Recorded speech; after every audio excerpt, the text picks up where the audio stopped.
A tree that has the property to prevent or delay some of the worst complications arising from AIDS. What an amazing tree this is!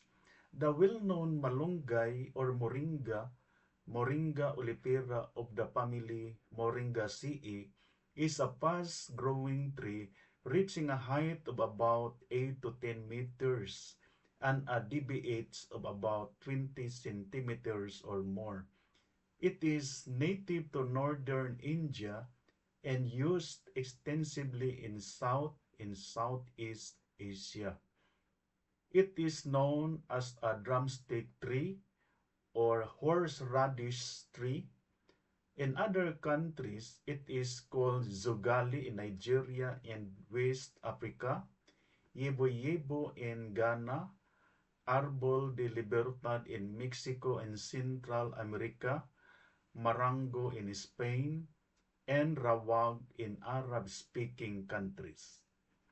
This tree was introduced from tropical Asia or Malaya in the prehistoric period and is now pantropic in cultivation, planted throughout the settled areas of the Philippines at low and medium altitudes.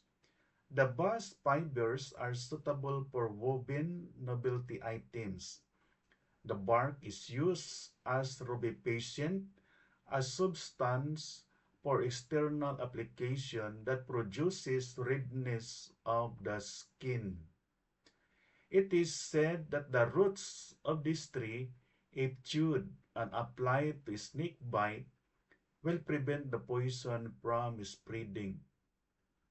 A decoction of the roots is considered anti-scorbutic and is given to delirious patients.